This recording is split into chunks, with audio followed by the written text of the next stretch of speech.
इधर I love Mohammad के नाम पर हिंसा भड़काने वालों को AIMIM चीफ असदुद्दीन ओवैसी ने लताड़ लगाई है और साथ ही एक क्लियर कट मैसेज कन्वे किया। ओवैसी ने आई लव मोहम्मद वाले फोटो फ्रेम लेने से मना किया और कहा, मुझे इसमें मत उलझाओ।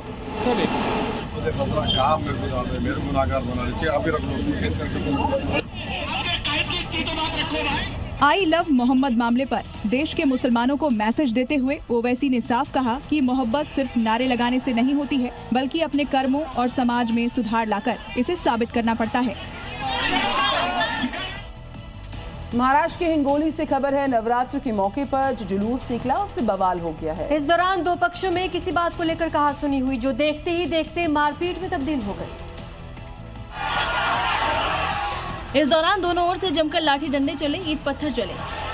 बवाल शुरू होते ही जिसके हाथ में जो आया विरोधी गुट पर टूट पड़ा। महिलाएं भी इसमें पीछे नहीं थी, जबकि इससे पहले तक सभी शोभा जुलूस के डीजे पर बज रही धुनों पर थिरक रहे थे और पूरे उत्साह के साथ इसमें शामिल हो रहे थे। लेकिन किसी गाने को लेकर ये दो गुटों में बंट गए। अपने मनचाहे गानों को बजवाने को लेकर विवाद इतना बढ़ गया कि हाथापाई शुरू हो गई। हालांकि कुछ लोगों के मुताबिक विवाद के दौरान कहीं से उन पर पथराव हुआ, जिसके बाद दोनों ही पक्ष एक दूसरे से उलझ गए। घटना की जानकारी मिलते ही पुलिस ने मौके पर जाकर स्थिति को नियंत्रण में लिया और शांति बनाए रखने की अपील की है। नवरात्रि शुरू होने से पहले मोहम्मद के पोस्टर्स के जरिए देश भर में बवाल पैदा करने में जुटे हैं कट्टरपंथी।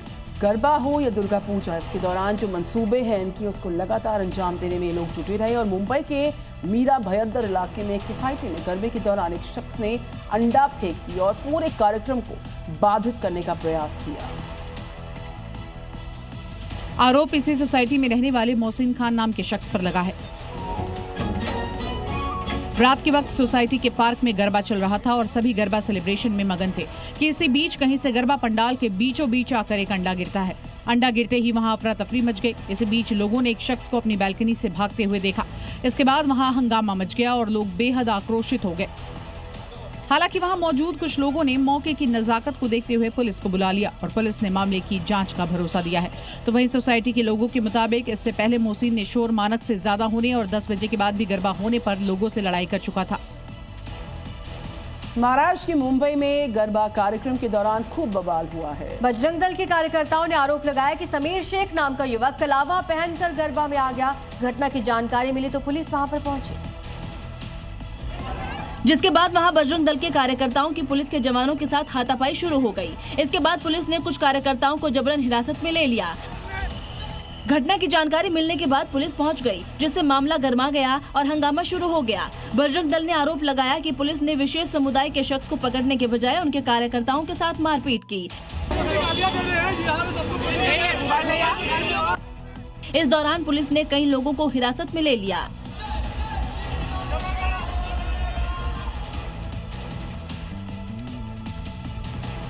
जयपुर में मौजूद राजस्थान यूनिवर्सिटी में जबरदस्त हंगामा देखने को मिला है, जहां पर आरएसएस और एनएसयूआई के कार्यकर्ता आमने सामने आए। दरअसल राजस्थान यूनिवर्सिटी में आरएसएस के लोगों ने विजयदशमी के मौके पर शस्त्र पूजन का कार्यक्रम किया, जिसका एनएसयूआई के कार्यकर्ताओं ने विरोध किया।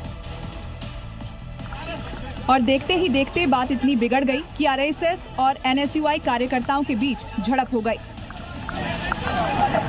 घटना की जानकारी मिलने के बाद पुलिस पहुंच गई, जिसके बाद आरएसएस और एनएसयूआई कार्यकर्ताओं को समझाने की कोशिश की, लेकिन भारी बारिश के बीच दोनों तरफ के कार्यकर्ताओं के बीच झड़प होती रही। हालांकि किसी तरह मामले को शांत कराया गया। बताया गया कि राजस्थान यूनिवर्सिटी में आरएसएस की तरफ से विजयदशमी पर शस्त्र पूजन का कार्यक्रम रखा गया था, जिसको लेकर एनएसयूआई के कार्यकर्ताओं ने आपत्ति जताई थी।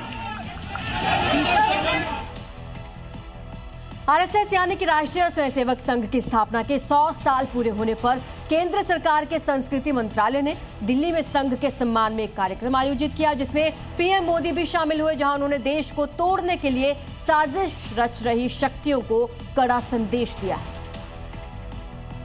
जिसका साफ मतलब है कि केंद्र सरकार घुसपैठ के खिलाफ अपनी कार्रवाई और तेज करेगी और अवैध तरीके से रह रहे लोगों पर किसी तरह का रहम भी नहीं किया जाएगा। हमारी एकता को तोड़ने की साजिशें,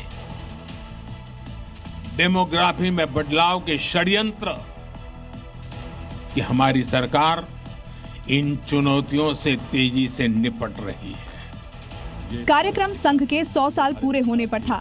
देश के सांस्कृतिक विकास में उसके योगदान से जुड़ा था, इसलिए इस मौके पर एक डाक टिकट और 100 रुपये का सिक्का जारी किया गया। कार्यक्रम में संघ की ओर संघ के सरकार्यवाहक दत्तात्रेय होसबाले शामिल हुए और इस सम्मान के लिए केंद्र सरकार का आभार जताया। मैं निवेदन करूंगा केंद्रीय